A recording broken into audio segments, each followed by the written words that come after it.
الشیطان الرجیم بسم اللہ الرحمن الرحیم رب اشرح لی صدری ویسر لی امری واحلل عقدۃ من لسانی یفقہوا قولی رب زدنا علما رب زدنا علما رب زدنا علما۔ جی آج ہمارا یہ آرکیٹیکچر آف تھاٹ کا نیکسٹ ٹاپک ہے۔ آ،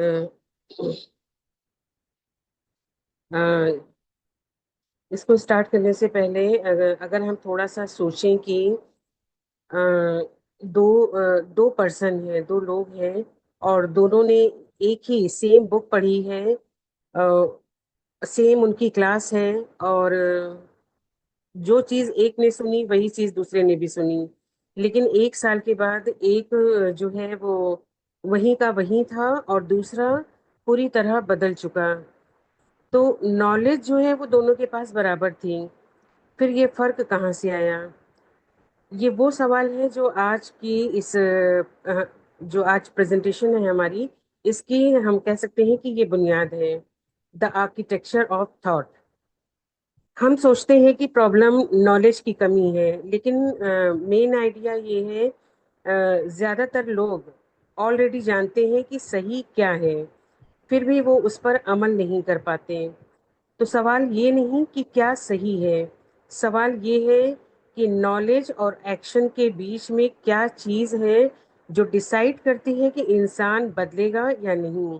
اور اسی گیپ کو سمجھنے کے لیے ہم ایک پورا ایک جرنی کریں گے آج، ایک آرکیٹیکچر جو اسٹیپ بائی اسٹیپ کھلے گی۔ تو ہم شروع کریں گے ہیومن ایٹریبیوٹ سے، انسان اندر سے کن بنیادی طاقتوں سے بنا ہے۔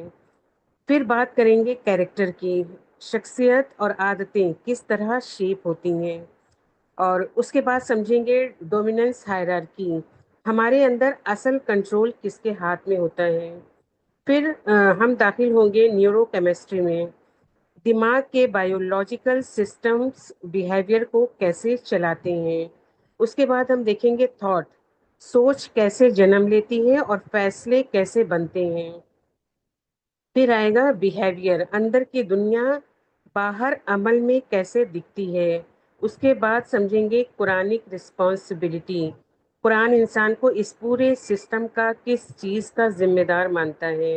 اور آخر میں پہنچیں گے ٹرانسفارمیشن تک، انسان اپنی سوچ اور زندگی کو سچ میں کیسے بدل سکتا ہے۔ تو یہ صرف ایک نارمل ہمارا ایک نارمل کوئی پریزنٹیشن نہیں ہے، ہم اسے ایک جرنی کہہ سکتے ہیں، ایک جرنی جو ہم انسان کی انٹرنل دنیا کو پرت در پرت کھول کر رکھ دے گی۔ ہم صرف یہ نہیں پوچھیں گے کہ انسان کیا کرتا ہے، ہم وہ سوال پوچھیں گے جو اصل میں معنی رکھتا ہے، انسان جو کرتا ہے وہ کیوں کرتا ہے۔ کیونکہ حقیقت یہ ہے کہ ہر بیہیویئر کے پیچھے ایک تھاٹ ہوتی ہے، ہر تھاٹ کے پیچھے ایک ہائرارکی ہوتی ہے، اور ہر ہائرارکی کے پیچھے انسان کا پورا انٹرنل آرکیٹیکچر کام کر رہا ہوتا ہے۔ آج ہم اسی آرکیٹیکچر کو سمجھیں گے جو ہمیشہ کام کرتا ہے لیکن کبھی نظر نہیں آتا ہے۔ تو جیسا کہ ابھی ہم نے دیکھا کہ ہر بیہیویئر کے پیچھے ایک تھاٹ ہوتی ہے، اور ہر تھاٹ کے پیچھے ایک ہائرارکی، اور ہائرارکی کے پیچھے پورا انٹرنل آرکیٹیکچر کام کر رہا ہوتا ہے۔ تو سوال یہ اٹھتا ہے کہ یہ آرکیٹیکچر بنا کس چیز سے ہے؟ اگر انسان ایک بلڈنگ ہے تو اس کی برکس کیا ہیں، اس کی فاؤنڈیشن کہاں سے آتی ہے؟ یہی چیز آج ہم سمجھیں گے، human attributes, the building blocks of character. پہلی بات جو سمجھنی ضروری ہے وہ ہے ایکشن کبھی رینڈم نہیں ہوتے ہیں۔ جب کوئی انسان کچھ کرتا ہے تو وہ اس کا صرف ایک ایکشن نہیں ہوتا ہے، وہ کسی چیز سے نکل کر آتا ہے، کسی انڈر لائنگ ایٹریبیوٹ سے، کسی ایسی کوالٹی سے جو پہلے سے اس کے اندر موجود تھی۔ تو چلیے ایک پریکٹیکل اگزامپل سے ہم اس کو سمجھتے ہیں کہ دو اسٹوڈینٹس ہیں اور دونوں ایک ہی ایگزام روم میں بیٹھے ہیں، اور دونوں ایک ہی چیٹنگ جو ہے وہ دیکھتے ہیں، کوئی چیٹنگ کر رہا ہے۔ تو ایک جو اسٹوڈینٹ ہے وہ اٹھتا ہے اور رپورٹ کر دیتا ہے، لیکن جو دوسرا اسٹوڈنٹ ہے وہ چپ رہ جاتا ہے. تو سچویشن سیم ہے، سیم روم ہے، سیم وقت ہے، پھر بھی دو الگ ریئیکشن کیوں؟ کیونکہ یہ صرف ڈیسیزن کا معاملہ نہیں تھا، یہ ان کے انٹرنل آرکیٹیکچر کا فرق تھا. پہلے اسٹوڈنٹ کے اندر فیئرنیس زیادہ اسٹرانگ تھی اور دوسرے کے اندر کریج جو ہے وہ کمزور تھا. تو سیم سچویشن اور ڈفرینٹ انٹرنل آرکیٹیکچر. تو اب جو ہے یہ 6 ایٹریبیوٹس ہیں کہ انسان کے اس آرکیٹیکچر کو بنتے ہوئے جو ہے ہم دیکھیں گے کہ کن ایٹریبیوٹس سے یہ پورا سسٹم کھڑا ہوتا ہے. پہلا ہے امپیتھی، جسے ہم رحمہ کہتے ہیں، دوسروں کا درد محسوس کرنے کی طاقت. دوسرا ہے فیئرنیس، عدل، صحیح اور غلط کو تولنے کی کیپیسٹی. تیسرا ہے کیوریوسٹی، تفکر جسے ہم کہتے ہیں، سوال پوچھنے کی، گہرائی میں جانے کی طاقت. چوتھا ہے سیلف کنٹرول، تقوی جسے ہم کہتے ہیں، اپنے نفس کو کنٹرول میں رکھنے کی قوت. پانچواں ہے کرج، صبر، مشکل وقت میں ڈٹ کر کھڑے رہنے کی ہمت. اور چھٹا ہے آنےسٹی، صدق یعنی کہ سچ کے ساتھ کھڑے رہنے کی اسٹرینتھ. تو یہ جو ہے یہ کوئی رینڈم لسٹ نہیں ہے جو ہم نے ابھی دیکھی، یہ وہ بنیادی پلرز ہیں جو ہر انسان کے اندر کم یا زیادہ ہوتے ہیں، موجود ہوتے ہیں. اور انہی کی اسٹرینتھ یا کمزوری جو ہے وہ ڈیسائیڈ کرتی ہے کہ وہ انسان کس طرح ریئیکٹ کرے گا. اور یہاں قرآن ہمیں ایک گہری بات سکھاتا ہے. اللہ تعالیٰ سورہ الشمس میں فرماتے ہیں کہ قسم ہے نفس کی اور اس ذات کی جس نے اسے درست بنایا، پھر اسے اس کی بڑی اور بھلائی، برائی اور بدی یعنی کہ بدی اور بھلائی جو ہے یہ دونوں اس کو الہام کر دی. تو اس کا مطلب یہ ہے کہ اللہ نے ہر انسان کے اندر یہ دونوں راستے پہلے سے رکھ دیے ہیں. فجر، اس آیت میں لفظ آتا ہے فجر یعنی کہ غلط راستہ، اور تقوی یعنی کہ صحیح راستہ. یعنی یہ ایٹریبیوٹس، یہ امپیتھی، فیئرنیس، کریج، آنےسٹی، یہ کوئی باہر سے سکھائی گئی چیزیں نہیں ہیں، بلکہ یہ انسان کی فطرت میں اس کے اندر پہلے سے موجود ہے. تو سوال صرف یہ ہے کہ انسان ان ایٹریبیوٹس کو اسٹرینتھن کرتا ہے یا ویکن ہونے دیتا ہے. اور یہی وجہ ہے کہ قرآن کا طریقہ کچھ الگ ہے. قرآن سیدھا بیہیویئر کو ٹارگٹ نہیں کرتا، قرآن دل کو ٹارگٹ کرتا ہے، کیریکٹر کو ٹارگٹ کرتا ہے. کیونکہ قرآن جانتا ہے کہ بیہیویئر ہمیشہ کیریکٹر کے پیچھے پیچھے آتا ہے. اگر کیریکٹر اسٹرانگ ہے تو بیہیویئر خود بخود صحیح ہوگا، لیکن اگر صرف بیہیویئر کو زبردستی ٹھیک کرنے کی کوشش کی جائے کیریکٹر کو ٹھیک کیے بغیر، تو وہ تبدیلی کبھی جو ہے وہ ٹکتی نہیں ہے. تو اب اس سلائڈ میں ہم دیکھیں گے کہ جسے ابھی ہم نے دیکھا پیچھے کہ انسان کے اندر امپیتھی، فیئرنیس، کریج، آنےسٹی جیسے ایٹریبیوٹس جو ہیں یہ پہلے سے فطرت میں موجود ہوتے ہیں. اللہ نے یہ خود انسان کے نفس میں رکھ دیا ہے.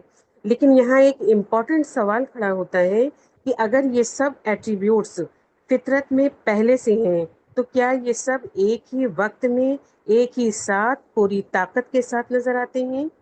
تو اس کا جواب ہے نہیں. یہ ایٹریبیوٹس اپنی جگہ اسٹرانگ ہوتے ہیں، لیکن ان کا ظاہر ہونا، ان کا ڈیولپ ہونا ایک جرنی ہے. اور یہی جرنی ہم اس اب دیکھیں گے the developmental journey of human attributes میں. اور اس جرنی کی سب سے امپورٹنٹ بات یہ ہے کہ کیریکٹر گریجولی ایمرج ہوتا ہے، اسی لیے تعلیم بھی اسی ڈیولپمنٹل ریڈینس کے ساتھ جو ہے الائن ہونی چاہیے. تو 6 اسٹیجز ہیں. تو ہم اس جرنی کو اسٹیج بائی اسٹیج تھوڑا سا سمجھنے کی کوشش کرتے ہیں. 2 to 4 ایئر کی جو ایج ہوتی ہے اس میں امپیتھی کا پہلا بیج پھوٹنا شروع ہوتا ہے. بچہ جو ہوتا ہے وہ دوسروں کی فیلنگز کو پہچاننا شروع کرتا ہے. اور ابھی یہ بہت بیسک اسٹیج ہے لیکن یہیں سے فاؤنڈیشن پڑ رہی ہوتی ہے. پھر 4 to 6 ایئر میں فیئرنیس کا سینس جو ہے یہ ڈیولپ ہوتا ہے. بچہ سمجھتا ہے کہ شیئرنگ ایکول ہونی چاہیے، کہ یہ صحیح نہیں ہے، جیسی ان انڈرسٹینڈنگ جو ہے وہ اس کے اندر بننی شروع ہوتی ہے.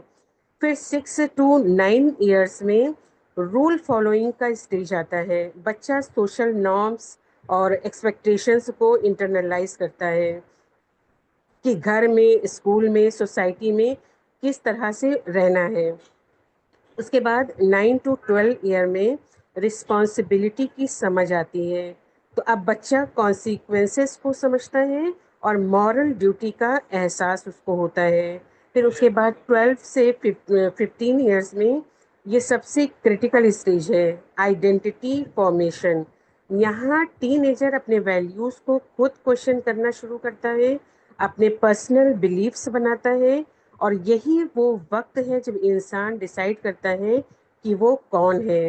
اور 15 ایئرس کے بعد لیڈرشپ اینڈ اکاؤنٹیبلٹی کا اسٹیج آتا ہے. اب انسان دوسروں کو انفلوئنس کرنے اور گائیڈ کرنے کے قابل ہوتا ہے. تو یہ جو پورا پیٹرن ہے جو ابھی ہم نے دیکھا، یہ پورا پیٹرن ہمیں سیرہ میں بھی نظر آتا ہے. رسول اللہ صلی اللہ علیہ وسلم کی تربیت اگر آپ دیکھیں کہ بچپن میں آپ کو حلیمہ سعدیہ کے پاس بھیجا گیا، جہاں بیسک امپیتھی اور کیئر کی فاؤنڈیشن پڑ رہی تھی. پھر جوانی میں آپ نے تجارت کی، صدق اور امانہ کی وجہ سے الامین کا ٹائٹل آپ نے حاصل کیا. تو یہ فیئرنیس اور رسپانسبلٹی کا اسٹیج تھا. پھر حلف الفضول جیسے مومنٹس میں شامل ہوئے آپ. یہ لیڈرشپ اور اکاؤنٹیبلٹی کا اسٹیج تھا، جہاں آپ نے دوسروں کے حقوق کے لیے آواز اٹھائی. تو یہ جو حلف الفضل ہے، یہ ایک الائنس تھا جو مکہ کے کچھ قبیلوں نے نبوت سے پہلے اس مقصد سے بنایا تھا کہ شہر میں کسی بھی مظلوم، چاہے وہ کمزور ہو، غریب ہو یا باہر سے آیا مسافر ہو، اس کی مدد کی جائے گی اور اس کا حق دلوایا جائے گا. تو رسول اللہ نے خود بھی جوانی میں اس الائنس کا حصہ تھے، اور بعد میں نبوت کے بعد بھی آپ نے فرمایا کہ اگر آج بھی مجھے اس جیسی کسی چیز کی طرف بلایا جائے تو میں ضرور شامل ہوں گا. یعنی کہ رسول اللہ صلی اللہ علیہ وسلم کی زندگی میں بھی یہی گریجول ڈیولپمنٹ صاف صاف ہمیں نظر آتی ہے، امپیتھی سے شروع ہو کر لیڈرشپ تک. اور پھر قرآن جو ہے، قرآن میں بھی یہی جو ہے تدرج جو ہے، یعنی کہ گریجول اپروچ، یہ ہمیں نظر آتی ہے. ہم دیکھتے ہیں کہ مکی دور میں جب صحابہ کی کا ایمان، جو ایمان تھا ان کی ابھی وہ ایمان شروعاتی اسٹیج میں تھا. قرآن نے پہلے توحید، آخرت اور کیریکٹر پر زور دیا، اور احکام جیسے کہ نماز کے پورے احکام، ربا کی جو حرمت آئی ہے، حدود کے احکام، یہ سب بعد میں مدنی دور میں جو ہے گریجول پروگریشن کے تھرو آئے. تو اللہ تعالیٰ نے خود انسان کی فطرت کے اس گریجول ڈیولپمنٹ کو مد نظر رکھا ہے، کیونکہ رسپانسبلٹی اور اکاؤنٹیبلٹی تبھی مانگی جا سکتی ہے جب انسان اس اسٹیج تک پہنچ چکا ہو. لیکن یہاں ایک چیز دھیان دینے والی ہے کہ قرآن صرف یہ نہیں دیکھتا کہ انسان نے کیا کیا، قرآن یہ دیکھتا ہے کہ وہ کام کس اسٹیج سے، کس سمجھ سے اور کس نیت سے آیا. کیونکہ باہر سے ایک جیسا دکھنے والا عمل اندر سے بالکل ڈفرینٹ ہو سکتا ہے. اور یہی بات اگر ہم اپنی پریکٹیکل زندگی میں دیکھیں تو ایک بہت سمپل اگزامپل سے صاف ہو جاتا ہے کہ ایک بچہ جو ہے شیئرنگ اس لیے کرتا ہے کیونکہ پیرنٹس نے اسے سکھایا ہے. لیکن ایک ٹین ایجر جو ہے وہ شیئرنگ اس لیے کرتا ہے کیونکہ وہ خود یہ بلیو کرتا ہے کہ یہ صحیح ہے. تو سیم بیہیویئر شیئرنگ دونوں نے کی، لیکن انٹرنل آرکیٹیکچر بالکل ڈفرینٹ ہے. تو ایک میں یہ بیہیویئر باہر سے آیا، یعنی کہ انسٹرکشن سے، اور دوسرے میں یہ بیہیویئر اندر سے آیا، کنوکشن سے. تو یہی وجہ ہے کہ قرآن نے بھی صحابہ پر پوری اکاؤنٹیبلٹی ایک ہی دن میں نہیں ڈالی. پہلے ان کا اندر تیار کیا، پھر ان سے عمل مانگا، کیونکہ صرف باہر کا عمل کافی نہیں ہوتا جب تک اندر کا کنوکشن جو ہے وہ اس کے ساتھ میں ہو. اور یہی فرق ہے جو ڈیسائیڈ کرتا ہے کہ کوئی تبدیلی ٹیمپروری رہے گی یا پرماننٹ بن جائے گی۔ تو اب اگلے حصے میں ہم دیکھیں گے کہ یہ انٹرنل کنوکشن، یہ کیریکٹر کس طرح ایک پورے سسٹم میں ڈھلتا ہے۔ تو ہم نے دیکھا کہ کیریکٹر جو ہے وہ ایک جرنی ہے، امپیتھی سے شروع ہو کر گریجولی انسان جو ہے وہ لیڈرشپ اور اکاؤنٹیبلٹی تک پہنچتا ہے۔ اور ہم نے یہ بھی سمجھا کہ قرآن بھی انسان کی اس انٹرنل ریڈینس کو مد نظر رکھتا ہے، پہلے اندر تیار کرتا ہے اور پھر عمل مانگتا ہے۔ لیکن اب ایک اور گہرا سوال اٹھتا ہے کہ اگر قرآن انسان سے رسپانسبلٹی مانگتا ہے، اس کا ذمہ دار ٹھہراتا ہے، تو کیا وہ صرف یہ دیکھتا ہے کہ انسان کو نالج ہے یا نہیں؟ نہیں، قرآن جو ہے وہ صرف نالج سے ذمہ دار نہیں ٹھہراتا ہے۔ قرآن کو اسپیسیفک انٹرنل کیپیسٹیز چاہیے، کچھ ایسے ایٹریبیوٹس جو اس رسپانسبلٹی کو اٹھا سکیں، اور یہی ہم جو ہے اب دیکھیں گے، attributes essential for Quranic responsibility میں۔ یہاں پر ایک بات تو بہت کلیئرلی سمجھنی ہے ہمیں کہ قرآن جو ہے وہ بار بار دل پر فوکس کرتا ہے، بیہیویئر پر نہیں، کیونکہ بیہیویئر ہمیشہ کریکٹر کے پیچھے آتا ہے۔ تو اگر قرآن صرف یہ چاہتا کہ انسان صحیح کام کرے تو وہ صرف رولس دے دیتا، لیکن قرآن ایسا نہیں کرتا۔ قرآن پہلے ان 5 انٹرنل کیپیسٹیز کو بلڈ کرتا ہے، کیونکہ یہی کیپیسٹیز ہیں جو انسان کو ذمہ داری اٹھانے کے قابل بناتی ہیں۔ پہلا ہے تقوی، سیلف ریگولیشن، اپنے نفس کو کنٹرول میں رکھنا، اللہ کی نگرانی کا احساس رکھتے ہوئے اپنے آپ کو روکنا۔ سیکنڈ ہے صبر، مشکل وقت میں ڈٹ کر کھڑے رہنا، ہار نہ ماننا۔ اور تھرڈ ہے عدل، جسٹس، صحیح اور غلط کو تولنے کی، انصاف کرنے کی کیپیسٹی۔ اور فورتھ ہے رحمہ، کمپیشن، دوسروں کے لیے درد محسوس کرنا، نرمی رکھنا۔ ففتھ ہے تفکر، ریفلیکشن، گہرائی میں جا کر سوچنا، صرف ظاہر نہیں بلکہ اندر کی حقیقت تک پہنچنا۔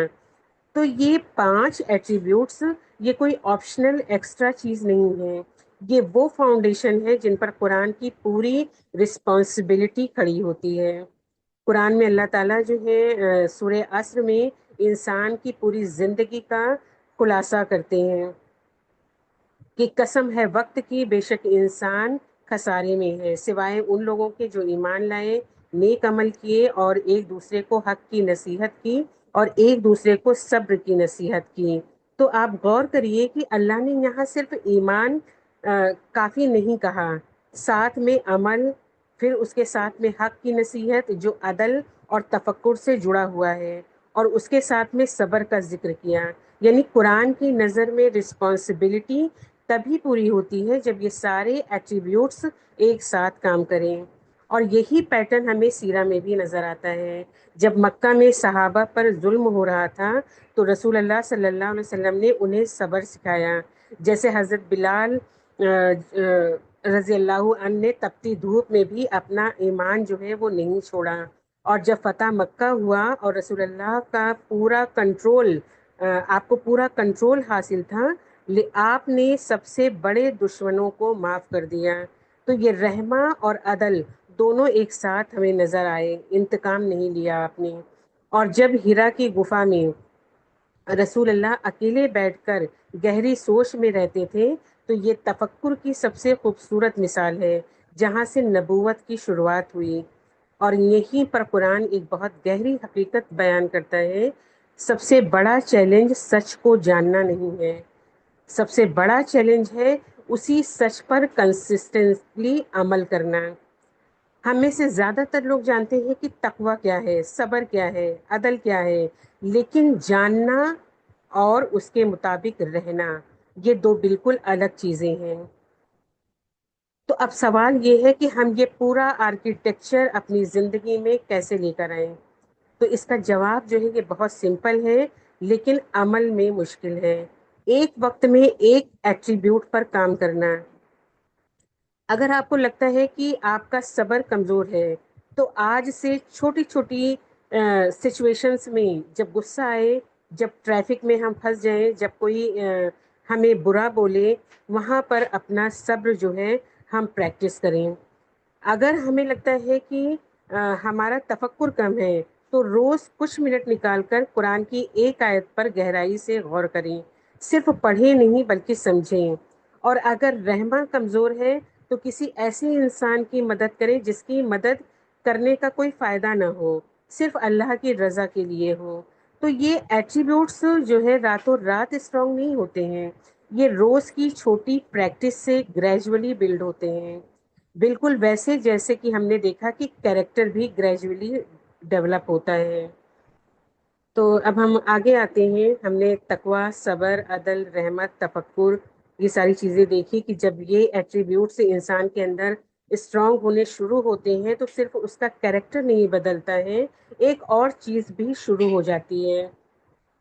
وہ انسان اپنے آس پاس کے لوگوں کو انفلوئنس کرنا شروع کر دیتا ہے، اور یہیں سے ایک نیا سوال کھڑا ہوتا ہے کہ اگر ایٹریبیوٹس انسان کے اندر ہوتے ہیں تو پھر وہ باہر کس طرح نظر آتے ہیں، وہ گروپ میں، سوسائٹی میں کس طرح پوزیشن بنتے ہیں۔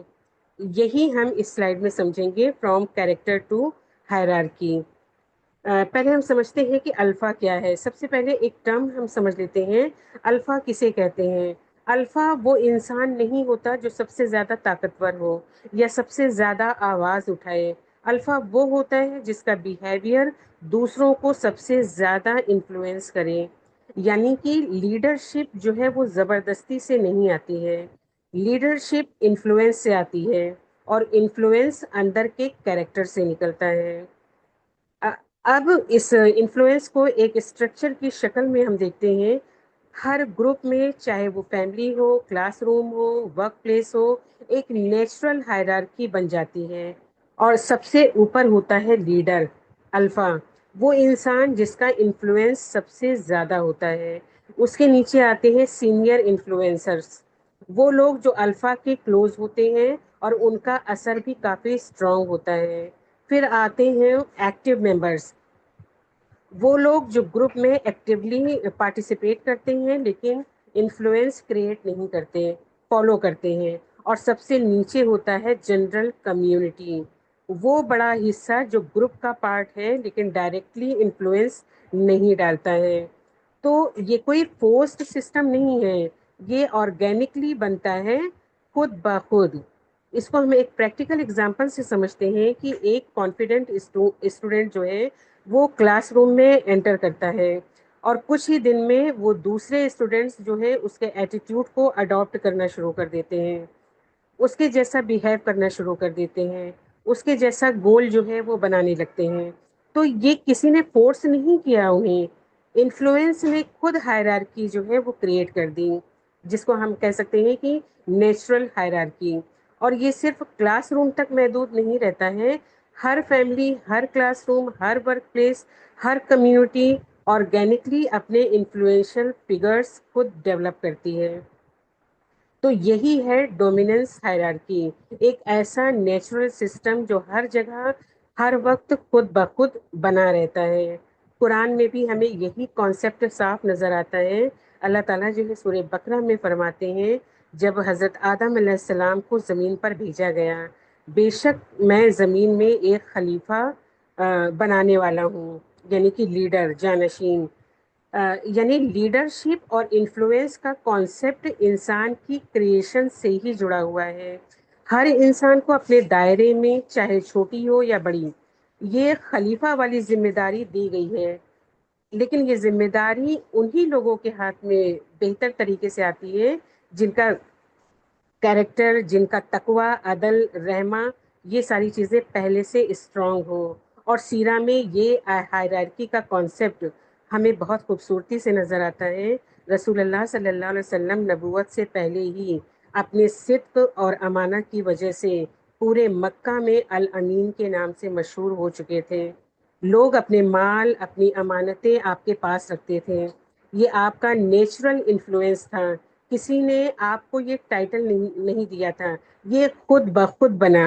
اور جب آپ نے دعوت شروع کی تو سب سے پہلے آپ کے کلوز کمپینینز حضرت ابو بکر، حضرت علی، حضرت خدیجہ، وہ لوگ تھے جن کا کریکٹر پہلے سے اسٹرانگ تھا، اور یہی لوگ جو ہے یہ سینئر انفلوئنسرز بن گئے، اور ان کے تھرو اسلام آگے پھیلتا گیا، اور یہ پوری طرح اس ہائرارکی اسٹرکچر سے ملتا ہے جو کہ ہم نے ابھی دیکھا۔ اور یہاں پر سب سے گہرا پوائنٹ ہے، ایٹریبیوٹس ہی جو ہے وہی ڈیسائیڈ کرتے ہیں کہ آپ کی پوزیشن ہائرارکی میں کہاں ہوگی، اور ایک بار ہائرارکی بن جائے تو وہی ہائرارکی آپ کی فیوچر ڈیولپمنٹ کو شیپ کرتی ہے۔ یعنی یہ ایک دو طرفہ چیز ہے، پہلے کریکٹر سے پوزیشن بنتی ہے، اور پھر وہی وہ پوزیشن آپ کے آگے کے کریکٹر کو بھی افیکٹ کرتی ہے۔ تو آپ دیکھیں کہ ہم نے قرآن سے دیکھا اور سیرہ میں بھی اس کے اگزامپل دیکھے، تو اب سوال یہ ہے کہ ہم اس سمجھ کو اپنی زندگی میں ہم کیسے لے کر آئیں۔ تو پہلی بات، اگر ہم چاہتے ہیں کہ ہمارا پازیٹیو انفلوئنس ہو فیملی میں، دوستوں میں، کام کی جگہ پر، تو سب سے پہلے ہمیں اپنے کیریکٹر پر کام کرنا ہوگا، کیونکہ انفلوئنس فورس سے نہیں کیریکٹر سے آتا ہے۔ اور دوسری بات، ہمیں یہ دیکھنا ہوگا کہ ہم کس ہائرارکی کا حصہ بن رہے ہیں۔ اگر ہم ایسے لوگوں کے اراؤنڈ ہیں جن کا انفلوئنس نیگیٹو ہے، تو ان کا اثر ہم پر بھی پڑے گا، چاہے ہم چاہیں چاہے نہ چاہیں۔ اور تیسری بات، اگر ہمیں لگتا ہے کہ ہم ابھی جنرل کمیونٹی یا ایکٹیو ممبر والی پوزیشن پر ہیں، تو یہ پرماننٹ نہیں ہے۔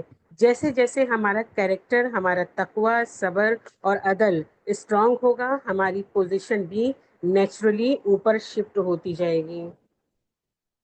تو اب ایک سوال جو کہ ابھی بھی ادھورا ہے، کہ یہ ہائرارکی صرف سوشل چیز ہے یا اس کے پیچھے کچھ اور بھی ہے؟ تو اس کا جواب ہے، اس کے پیچھے ایک بایولوجیکل ریزن ہے، اور یہی ہم اس جگہ پر سمجھیں گے، دا نیورو سائنس آف ڈومیننس۔ ہمارے دماغ میں ایک پورا نیورل آرکیٹیکچر موجود ہے جو اسٹیٹس، کانفیڈنس اور سوشل پوزیشن کو ڈائریکٹلی افیکٹ کرتا ہے۔ یعنی کہ ہائرارکی جو ہے یہ صرف انسان کی سوچ یا سوسائٹی کا بنایا ہوا اسٹرکچر نہیں ہے، یہ ہمارے دماغ کے اندر بھی وائرڈ ہے۔ اس پورے سسٹم میں ایک بہت امپورٹنٹ چیز کام کرتی ہے، سیروٹونین۔ یہ ایک ایسا کیمیکل ہے جو دماغ میں اسٹیٹس اور کانفیڈنس سے ڈائریکٹلی جڑا ہوا ہے۔ جب سیروٹونین لیول ہیلدی ہوتا ہے تو انسان میں چار چیزیں نظر آتی ہیں۔ فرسٹ، کانفیڈنس، انسان اپنے آپ پر بھروسہ محسوس کرتا ہے۔ سیکنڈ، اسٹیبلٹی اینڈ کام، انسان مشکل سچویشنز میں بھی سکون سے ریئیکٹ کرتا ہے، گھبراتا نہیں۔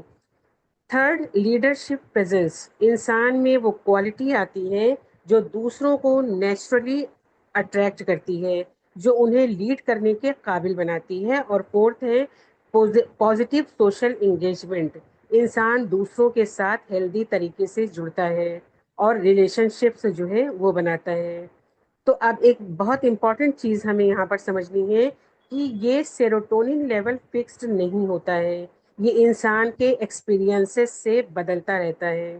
اگر کسی انسان کو پازیٹیو ریکگنیشن ملتی ہے، اس کی اچھی چیزوں کی تعریف ہوتی ہے، اس کا کام جو ہے وہ اپریشیٹ کیا جاتا ہے، تو اس کا رزلٹ ہوتا ہے کانفیڈنس اور انیشیٹو۔ وہ انسان اور زیادہ آگے بڑھنے کی ہمت کرتا ہے۔ لیکن اگر کسی انسان کو بار بار ریپیٹڈ ہیوملیشن کا سامنا کرنا پڑتا ہے، اس کی انسلٹ ہوتی ہے، اسے نیچا دکھایا جاتا ہے، تو اس کا رزلٹ ہوتا ہے ہیزیٹیشن اور ودڈراول۔ وہ انسان دھیرے دھیرے پیچھے ہٹنے لگتا ہے اور اپنی بات کہنے سے وہ ڈرنے لگتا ہے۔ یعنی جس طرح ہم کسی کے ساتھ بیہیو کرتے ہیں وہ صرف ان کے موڈ کو نہیں، ان کے دماغ کی بایولوجی کو بھی افیکٹ کرتا ہے۔ تو یہ حقیقت قرآن میں بھی بہت اچھی طرح سے ریفلیکٹ ہوتی ہے۔ سورہ حجرات میں اللہ تعالیٰ فرماتے ہیں کہ اے ایمان والو، کوئی قوم کسی دوسری قوم کا مذاق نہ اڑائے، ہو سکتا ہے کہ وہ ان سے بہتر ہو۔ تو اللہ تعالیٰ نے یہاں مذاق اڑانا، نیچا دکھانا، ہیوملیٹ کرنا، یہ سب اسٹرکٹلی منع کیا ہے۔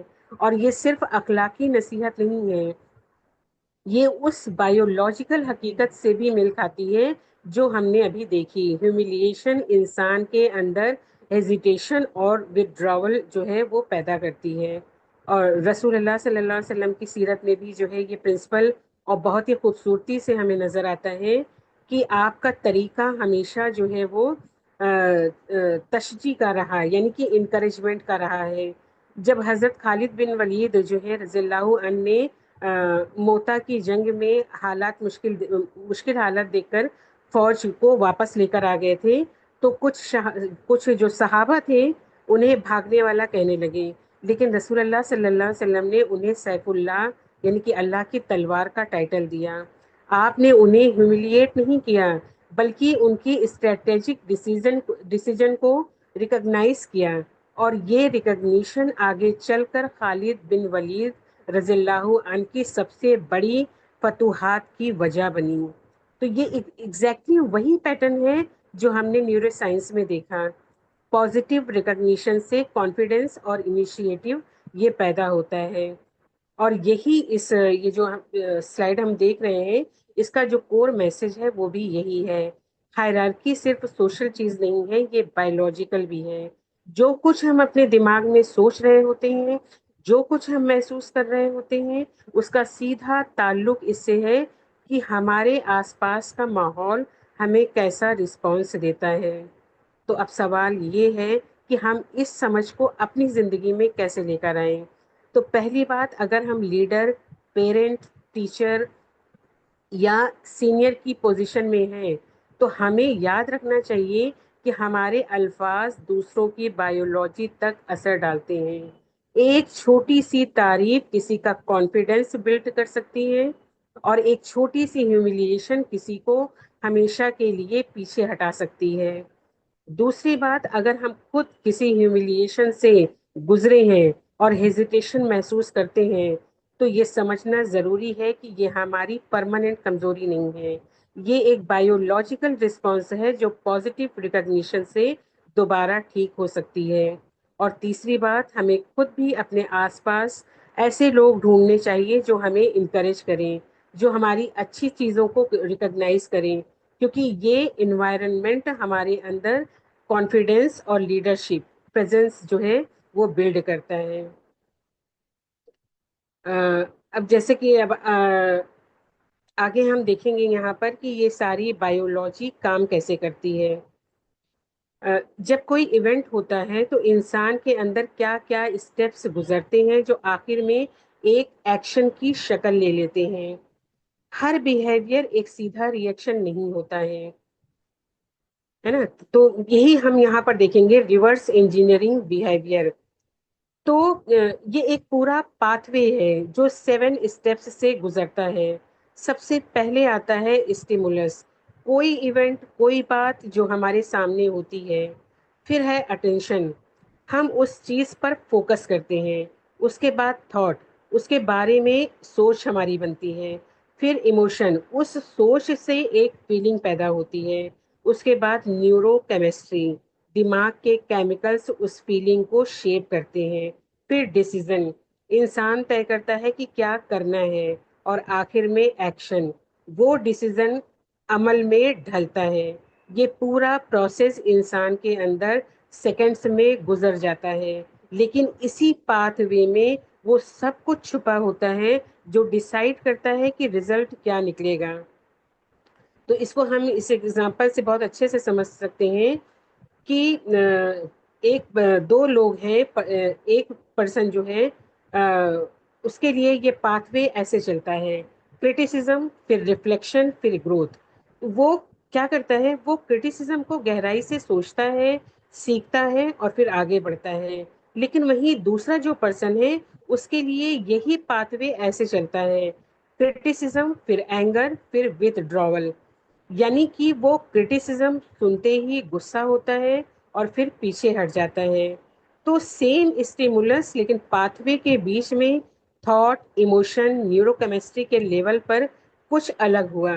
اسی لیے جو پہلا پرسن جو ہے اس میں انٹرنل آرکیٹیکچر جو ہے ریزیلنس انیبل کرتا ہے، اور دوسرے میں انٹرنل آرکیٹیکچر جو ہے وہ ڈیفنس ٹریگر کرتا ہے. اور یہیں سے ہمیں وہ سوال پھر ملتا ہے جو ہم نے اس پوری پریزنٹیشن کی شروعات میں ہم نے پوچھا تھا کہ لوگ جانتے ہوئے بھی صحیح کیوں نہیں کرتے. اب جواب کلیئر ہے ہمارے لیے. زیادہ تر لوگ اس لیے فیل نہیں ہوتے کیونکہ ان کو نالج نہیں ہوتی. وہ اس لیے فیل ہوتے ہیں کیونکہ اس بیہیویئر والا جو پاتھ وے ہے اس میں کہیں نہ کہیں بریک ڈاؤن ہوتا ہے، اٹینشن کے لیول پر، ایموشن کے لیول پر، یا نیورو کیمسٹری کے لیول پر. اور قرآن میں اللہ تعالیٰ جو ہے نے اس انٹرنل پاتھ وے کو بہت خوبصورتی سے سورہ رات میں بیان کیا ہے. اللہ تعالیٰ فرماتے ہیں کہ بے شک اللہ کسی قوم کی حالت تب تک نہیں بدلتا جب تک وہ خود اپنے اندر کی چیز نہ بدلے. یعنی اللہ تعالیٰ خود اس بات کی طرف اشارہ کرتے ہیں کہ تبدیلی جو ہے یعنی چینجز جو ہے وہ باہر سے نہیں بلکہ اندر کے پاتھ وے سے شروع ہوتی ہے، تھاٹ سے، ایموشن سے، جو ڈیسیزن اور ایکشن تک پہنچتی ہے. تو یہی پیٹرن ہمیں جو ہے سیرہ میں حضرت عمر رضی اللہ عنہ کی زندگی میں بھی ہمیں نظر آتا ہے. ہم جانتے ہیں کہ جب انہیں سورہ طٰہٰ کی آیت سننے کو ملی، یہ جو ہے سورہ طٰہٰ کی آیت جب انہوں نے سنی تو یہ تھا ان کا اسٹیمولس. انہوں نے غصہ کیا، مار مارنے کا ارادہ ان کا تھا، لیکن جب انہوں نے الفاظ پر تفکر کیا، گہرائی سے سوچا، تو ان کا پورا پاتھ وے بدل گیا. ایموشن غصہ سے ریورنس میں بدلی اور ڈیسیزن اسلام قبول کرنے کا نکلا. تو سیم اسٹیمولس جو انہیں غصہ دلانے والا تھا لیکن تھاٹ اور ریفلیکشن کے بیچ آنے سے رزلٹ جو ہے وہ پوری طرح بدل گیا. تھا کہ سیم اسٹیمولس جو انہیں غصہ دلانے والا تھا لیکن تھاٹ اور ریفلیکشن کے بیچ آنے سے جو رزلٹ ہے وہ پوری طرح سے چینج ہو گیا. تو اب ہمارے لیے اس میں سوال ہے کہ ہم اس پاتھ وے پر کیسے کام کر سکتے ہیں. تو جب بھی کوئی مشکل اسٹیمولس آئے، کرٹیسزم ہو، مشکل بات ہو، سب سے پہلے خود کو ایک پاز دیں. ہم ریئیکشن سے پہلے تھاٹ اور ایموشن کے بیچ تھوڑی سی جگہ ہمیں بنانی ہے. تو یہ چھوٹی سی جگہ ہی ڈیسائیڈ کرے گی کہ ہم پرسن اے بنیں گے یا پرسن بی. اور جب یہ پاتھ وے بار بار صحیح ڈائریکشن میں چلتا ہے تب وہ انسان کے اندر ایک پرماننٹ بدلاؤ کی شکل لے لیتا ہے جو کہ ہے ٹرانسفارمیشن. تو جیسا کہ ہم نے دیکھا کہ ہر پاتھ وے، یہ ہر بیہیویئر جو ہے وہ ایک پاتھ وے سے گزرتا ہے، اسٹیمولس سے ایکشن تک. اور ہم نے یہ بھی سمجھا کہ اس پاتھ وے میں جہاں بریک ڈاؤن ہوتا ہے وہیں نوئنگ اور ڈوئنگ کے بیچ گیپ پیدا ہو جاتا ہے. تو سب سے امپورٹنٹ سوال یہ ہے کہ اگر یہ گیپ ریئل ہے تو قرآن اس کا سولوشن کیا دیتا ہے. یہی ہم اس آخری حصے میں سمجھیں گے، closing the knowing doing gap. قرآن نے انسان کو صرف یہ نہیں بتایا کہ صحیح کیا ہے، قرآن نے انسان کو پریکٹیکل ٹولز دیے ہیں جو اس پورے پاتھ وے کو جو ہم نے دیکھا ابھی کنٹرول کرنے میں مدد کرتے ہیں. پہلا ٹول ہے صلاح، جو ڈسپلن اور اسٹرکچر دیتا ہے. دن میں 5 بار فکسڈ وقت پر انسان اپنے آپ کو ایک نظام میں ڈھالتا ہے اور یہ نظام ہی انسان کے اندر کنسسٹنسی پیدا کرتا ہے. اور سیکنڈ ہے ذکر، جو اٹینشن ریگولیشن دیتا ہے.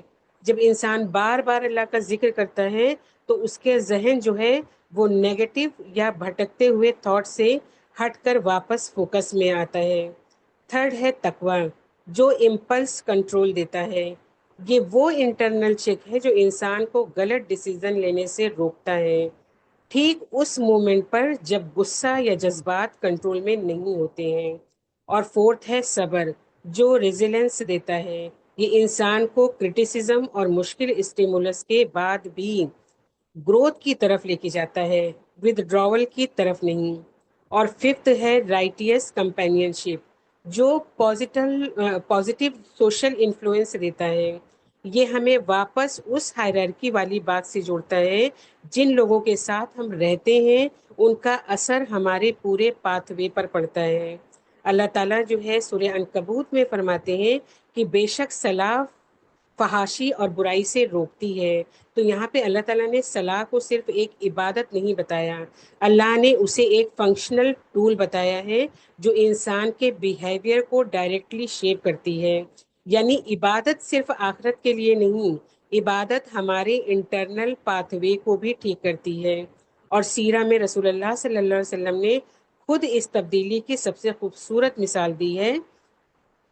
حضرت عمر رضی اللہ عنہ کو جو کبھی اسلام کے سخت دشمن تھے، جب ان کو ایمان آیا تو انہوں نے اپنا انٹرنل آرکیٹیکچر پوری طرح بدل لیا۔ وہی غصہ جو کبھی دشمنی میں نکلتا تھا، اب حق کے لیے کھڑے ہونے میں نکلنے لگا۔ وہی طاقت جو کبھی روکنے میں لگتی تھی اسلام کو، اب اسلام کو پھیلانے میں لگنے لگی۔ تو یہ صرف بیہیویئر چینج نہیں تھا، یہ پورا آرکیٹیکچر ٹرانسفارم ہو گیا تھا۔ ان کے ایٹریبیوٹس، ان کا کریکٹر، ان کی ہائرارکی میں پوزیشن، ان کی نیورو کیمسٹری، ان کی تھاٹس، سب کچھ بدل گیا۔ اب یہاں پر ہماری پوری جرنی آج کی جو ہے ایک ساتھ میں آتی ہے۔ ہم نے دیکھا کہ ہیومن ایٹریبیوٹ سے شروع ہو کر کیریکٹر بنتا ہے، جو ہائرارکی میں پوزیشن دیتا ہے، جس کے پیچھے نیورو کیمسٹری کام کرتی ہے، جو تھاٹ بناتی ہے، جو آخر میں ایکشن کی شکل لیتی ہے، اور اس پورے سسٹم کو جو چیز سنبھالتی ہے، جو چیز اسے میننگ فل بناتی ہے، وہ ہے قرآنک رسپانسبلٹی۔ تو یہ صرف ایک لسٹ نہیں ہے، یہ وہ پورا راستہ ہے جس پر ہم آج اس پورے سیشن میں چلے ہیں۔ تو اب سوال ہے کہ ہم اسے اپنی زندگی میں کیسے لے کر آئیں۔ تو ہم جو ہے اس ہفتے، یہ ویک میں ایک ٹول ہم چوز کریں۔ جیسے صلاح کی ٹائمنگ کو ہمیں امپروو کرنا ہے، تو یہ روز تھوڑا ذکر کرنا ہو، یا جو ہے صبر پریکٹس کرنی ہو، اور صرف اسی پر ہمیں فوکس کرنا ہے۔ کیونکہ ہم جانتے ہیں کہ تبدیلی جو ہے، یعنی کہ چینج جو ہے، وہ ایک دن میں نہیں آتا ہے، لیکن اگر ہم روز چھوٹی چھوٹی چیزوں میں اپنے انٹرنل آرکیٹیکچر پر کام کرتے رہیں گے، تو دھیرے دھیرے وہ آرکیٹیکچر خود بخود ہمارے ہر تھاٹ، ہر ڈیسیزن اور ہر ایکشن میں نظر آنا شروع ہو جائے گا۔ تو آج ہم نے جو جرنی کی ہے، ایٹریبیوٹ سے، کیریکٹر سے، ہائرارکی سے، نیورو کیمسٹری سے، تھاٹ سے، بیہیویئر سے گزر کر قرآنک رسپانسبلٹی تک، تو یہ صرف انفارمیشن نہیں تھی، یہ ایک انویٹیشن ہے۔ کیونکہ قرآن صرف احکام کی کتاب نہیں ہے، قرآن ایک پورا فریم ورک ہے، کیریکٹر بنانے کا، تھاٹ کو شیپ کرنے کا، بیہیویئر کو گائیڈ کرنے کا، اور نالج کو میننگ فل ایکشن میں بدلنے کا۔ اور اس کا الٹیمیٹ گول صرف یہ نہیں کہ ہم صحیح اور غلط جانیں، اس کا الٹیمیٹ گول یہ ہے کہ ہم وہ انسان بنیں جو سچ کو صرف جانتا نہیں، بلکہ اسی سچ پر نیچرلی جیتا ہے۔ تو ہم یاد رکھیں کہ جس سوال سے ہم نے یہ سیشن شروع کیا تھا، کہ ہم جانتے ہوئے بھی صحیح کیوں نہیں کرتے، اس کا جواب اب ہمارے پاس ہے۔ جواب یہ نہیں کہ ہمیں اور نالج چاہیے، جواب یہ ہے کہ ہمیں اپنا انٹرنل آرکیٹیکچر بدلنا ہے، اور یہ تبدیلی کسی اور کے لیے نہیں، صرف اپنے لیے اور اللہ کی رضا کے لیے۔ جزاک اللہ خیر۔ جزاک اللہ خیر sister. Well researched, and I think this is one of the best sessions I heard. اور ایک یہ ایڈ کرنا چاہوں گا سب کو کہ پی ڈی ایف آپ شیئر کر دیجئے گروپ میں، ٹیئر گروپ میں۔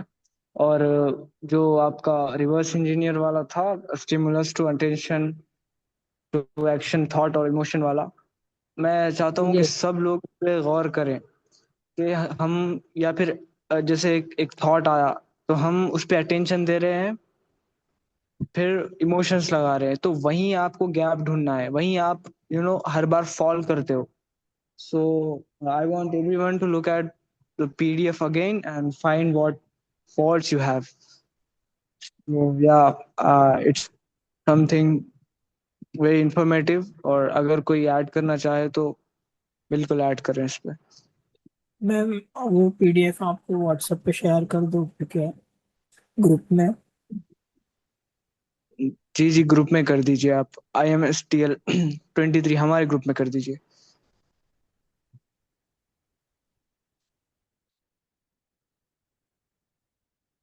میں ایک ٹپ دینا چاہوں گی اپنے پرسنل ایکسپیرینس سے کہ ہم ڈے ٹو ڈے لائف میں اس کو کیسے جب ایکسپیرینس کرتے ہیں تو کیسے اس کو مینیج کریں. فار ایگزامپل اگر کسی نے آپ سے کوئی بری بات کہی یا پھر تانا دیا یا پھر کوئی بھی ایسی چیز آپ کے ساتھ کی جو کہ آپ کو برا لگا، یا پھر آپ نے کسی سے بہت اچھے سے سوال کیا یا آپ نے اچھی طرح آپ بات کیا لیکن سامنے والے کا رسپانس بہت برا آیا، ٹھیک ہے، تو پھر آپ ایسے میں کیا کریں گے؟ کیونکہ دل تو ہو جائے گا نا، ایسے ہمیں دل اپنا خراب نہیں کرنا. تو میں کیا کرتی ہوں، پرسنل ایکسپیرینس سے بتا رہی ہوں، میں 3 چیزیں کرتی ہوں. سب سے پہلی کہ میں کوشش کرتی ہوں یا تو اس ٹاپک کو بالکل ہی چینج کر دوں، بالکل، مطلب جیسے کچھ ہوا ہی نہیں، اور اس کو پھر رات میں سونے سے پہلے اس شخص کو میں معاف کر دوں. دوسرا میں یہ کرتی ہوں کہ اسی ٹاپک کو جس پہ بات ہو رہی ہے اسی ٹاپک پہ میں کوئی ایسی بات کر دوں کہ سامنے والے کا دل خوش ہو جائے. مثلاً میں کیسے سمجھاؤں، اگر کسی نے کوئی تانا دیا، کوئی نیگیٹو بات کی نا، تو میں اسی کو فنی انداز میں اور اچھے اخلاق کے ساتھ اس کو کنٹینیو کرتی ہوں، تھوڑا سا چینج کے ساتھ. اس سے سامنے والے کا موڈ بالکل صحیح ہو جاتا ہے، وہ بھی بھول جاتا ہے، میں بھی رات میں سونے سے پہلے بھلانے کی پوری کوشش کرتی ہوں. اور تیسرا، میں وہاں سے خاموشی کے ساتھ، اسمائل کے ساتھ چلی جاتی ہوں. These are the 3 things which I do personally. اور رات میں سونے سے پہلے، کیونکہ ظاہر اتنی جلدی دل تو صاف نہیں ہوتا، وقت لگتا ہے، لیکن جب آپ یہ کرتے ہیں نا، ریگولر کرتے ہیں نا، کچھ ٹائم بعد آپ کے لیے بالکل نارمل ہو جاتا ہے. لوگوں کو ڈیل کرنا سب سے بڑا کام ہے دنیا کا، اور یہ اگر آپ نے سیکھ لیا نا، آپ کے لیے ہر چیز آسان ہو جائے گی. کیونکہ ہر بری چیز آپ کو ٹریگر کرے گی ڈے ٹو ڈے لائف میں، کہیں آپ آفس میں ہو یا پھر گھر میں ہو، اسکول میں ہو، واٹ ایور، کوئی بھی کسی بھی جگہ پہ، تو ہر دن کوئی نہ کوئی ایسا مل سکتا ہے آپ کو. تو اگر میں اپنے ایکسپیرینس سے بتا رہی ہوں، اگر آپ لوگ بھی یہ کریں گے تو بہت فائدہ ہوگا انشاءاللہ. جی بالکل سسٹر. بھلانے کے لیے ایک ٹرک بول سکتا ہوں کہ اٹینشن اپنا ڈائیورٹ کر لیجیے. جیسا ہم پروکیسٹینیشن کرتے ہیں نا، جی ایک چیز کو بالکل. بار بار ٹالتے ہیں، تو ہم ایسے فکس کر سکتے ہیں، ایسے اٹینشن پہ کام کیجیے.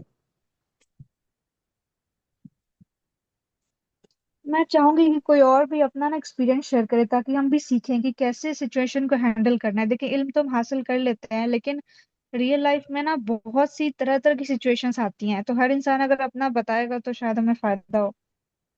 ہاں، کبھی کبھی ہم بہت زیادہ الجھ بھی جاتے ہیں نا، جیسے کہ ابھی جیسے ہم لوگ ہیں، ہمارا ایک روٹ جیسے کہ قرآن کی طرف ہو گیا ہے نا، ہم قرآن کی طرف آ گئے ہیں، لیکن ہمارے جو ریلیٹیوس ہیں وہ ابھی بھی اسی چیز میں ہیں. تو وہاں پہ بیلنس کرنا بہت مشکل ہو جاتا ہے، کیونکہ وہ آپ کو بالکل ڈفرینٹ نظر سے دیکھنے لگتے ہیں اور جج کرنے لگتے ہیں. مطلب بات بات میں آپ کو جج کیا جاتا ہے. ان چیزوں کو ہینڈل کرنا بہت مشکل ہو جاتا ہے. جی صحیح تو کہا. اس کا سولوشن کوئی دے سکتا ہے؟ ماشاء اللہ میم، آپ نے تو بہت اچھا سیشن تھا آپ کا. اور ہاں، لوگ جج کرتے ہیں، میں نے خود اپنے گھر پہ میرے فیملی ممبرس کو دیکھا ہے یہ چیز کرتے ہوئے. اور آج کی ریسنٹ کیس ہے یہ کہ کوئی جو ہے مطلب گاؤں سے آیا ہوا تھا، اور وہ غریب ہے اصل میں، تو وہ پیسے کمانے جو ہے شہر آیا. ہم شہر میں رہتے ہیں، ممبئی میں. تو وہ آیا، اور میرے گھر پہ جو ہے اس کو مطلب وہ اس کو گھر پہ بٹھایا گیا ہے. تو اب وہ گاؤں کے کپڑے جیسے ہوتے ہیں ویسے، اور شہر کا کپڑا تھوڑا سا الگ، مطلب لائف اسٹائل دونوں کا الگ ہے. تو گھر پہ جو ہے اس کو ایسے گھورا جا رہا تھا جیسے کہ مطلب میں دیکھ رہا تھا انہیں، اور وہ انہیں دیکھ رہے تھے جو آئے ہوئے تھے. تو میں وہاں پہ، مجھے تو سمجھ آ رہا ہے کہ یہ مطلب یہ اس باکس میں ہے جس باکس میں یہ نظام ہے، اور اسی نظریے سے دیکھ رہے اس انسان کو کہ جج کر کے.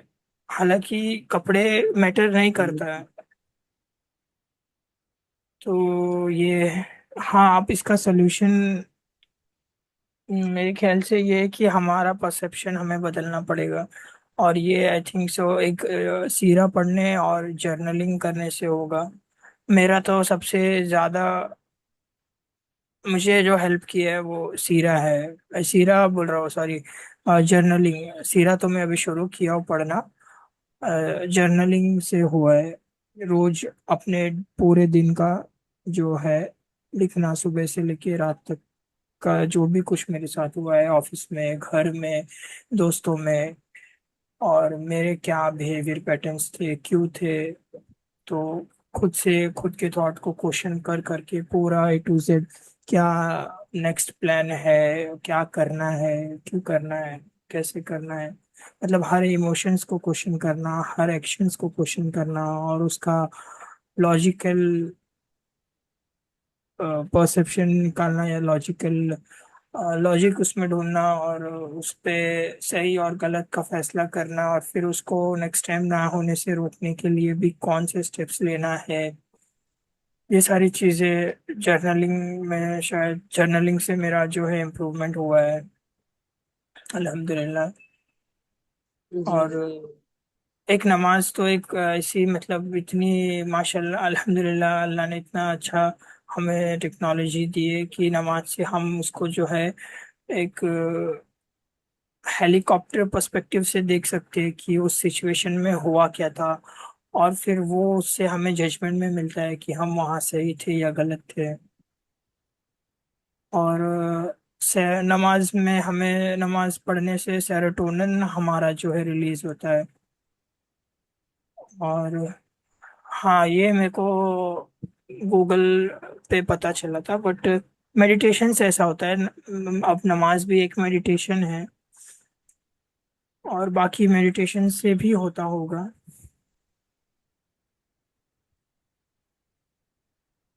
یہ اس سوال کا جواب ہے نا کہ جب کوئی جج کرے تو کیا کرنا چاہیے، مطلب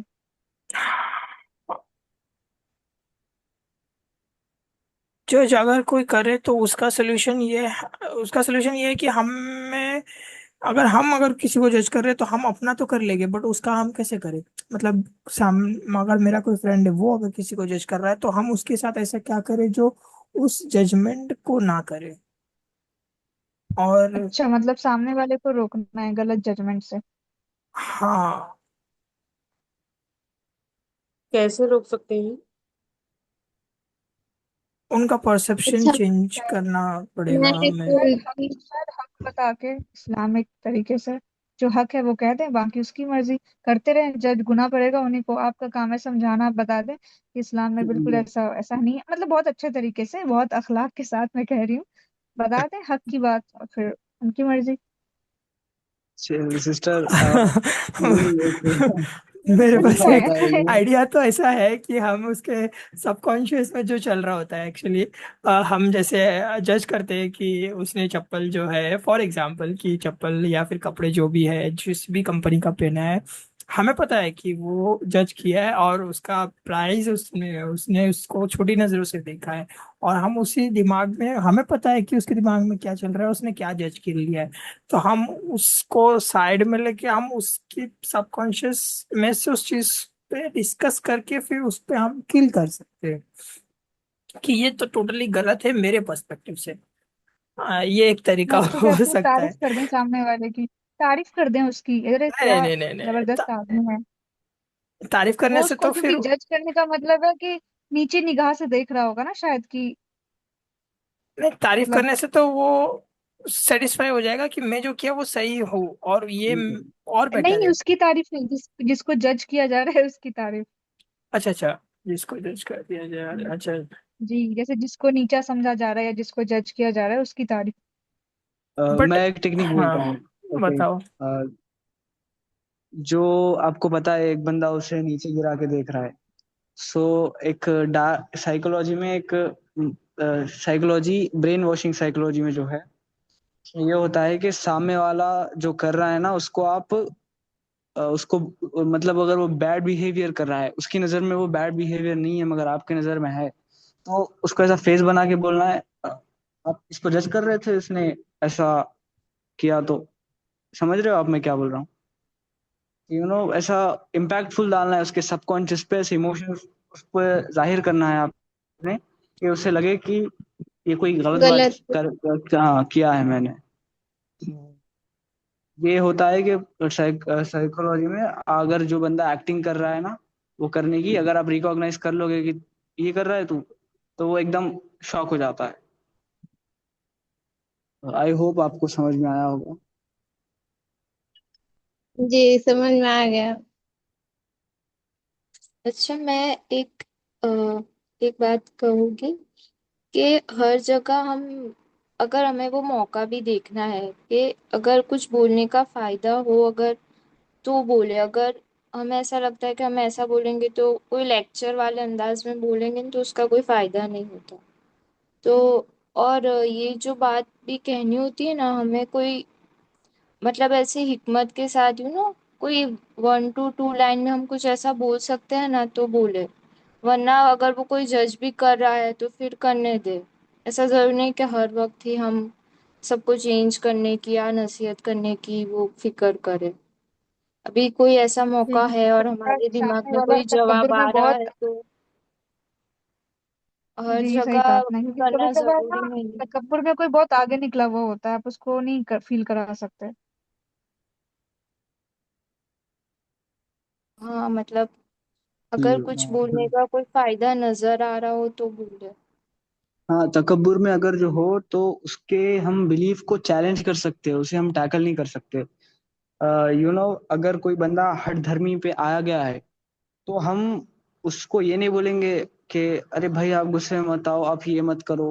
اس کو ہم چیلنج کریں گے، چل بھائی نکال، کیا تیرے پاس دلیل کیا ہے اس کی، تو یہاں غلط ہے. لوگوں میں اس کو ذلیل کریں گے اس میں.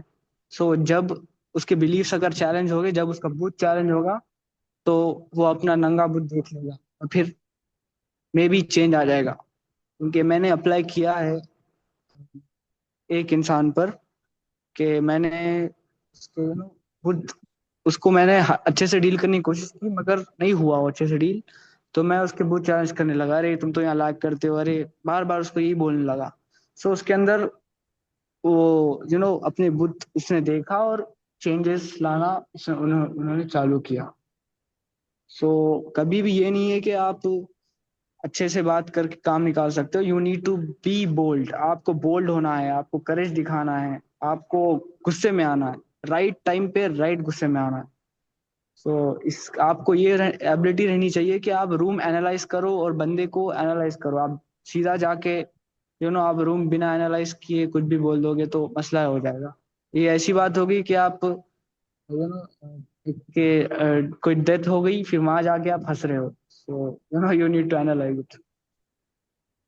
اچھا، میں یہ ایک پوائنٹ ایڈ کرنا چاہوں گی کہ کل طاہرہ میم نے پوچھا تھا نا کہ کلسٹرز ہے ہمارے، مطلب کہ انہوں نے اپنا ایک گروپ بنایا ہے، جو بھی اگر ان کا کوئی بھی گروپ ہے جن کو وہ کہتی ہے کہ وہ ان کا کلسٹرز ہے. تو میں یہ کہہ رہی تھی کہ کلسٹرز مطلب مجھے جہاں تک سمجھ میں آیا کہ ساحل سر کا کہنا تھا کلسٹرز ہمیں ایسا کوئی خاص گروپ بنا کر اس کو کچھ سکھانا نہیں ہے. کلسٹرز تو ہمارے آس پاس کے لوگ ہیں جن کے ساتھ ہم رہ رہے ہیں، دن رات گزار رہے ہیں. تو مطلب ہم کیسے سیکھ کر اپنی سمجھ بوجھ بڑھا کر کیسے اپنے بیہیویئر سے، اپنی باتوں سے ان کو انفلوئنس کر سکتے ہیں. کس بارے میں کہ مطلب ایک ہی تو ہمارا کام ہے کہ یہ اس دین کے بارے میں، اسلام کے بارے میں، کہ ہم کو ان کو انفلوئنس کرنا ہے کہ وہ جو سوچ رہے وہ دین وہ نہیں ہے. کہ اگر کوئی انسان ریلیجیس ہو رہا ہے، اگر وہ 5 وقت کا نمازی ہے، قرآن پڑھتا ہے، جھوٹ نہیں بولتا، روزہ رکھتا ہے، اور جو سب سے بڑی بات ہے آج کے دور میں کہ وہ ہر موقع پہ بولتا ہے کہ میں جھوٹ نہیں بولوں گا، چھوٹی سے چھوٹی بات پر بھی تو لوگ اس طرح جج کرتے نا، بڑا تو دینی ہو گیا ہے. تو ان کو یہ سمجھانا ہے کہ یہ دینی ہونا نہیں ہے، یہ ایک مطلب دس از دا اونلی سولوشن. کہ اسلام جو ہے وہی ایک سولوشن ہی ہے. یہ ایک کیا بولتے ایک طریقہ ہی ہے کہ اگر آپ کو اس زمین پر جو زندگی گزارنی ہے وہ اس کا ایک اونلی سولوشن کیا ہے، وہ اسلام ہے. تو اس بات پر ان کو کیسے نہیں کرنا عمرہ، میرا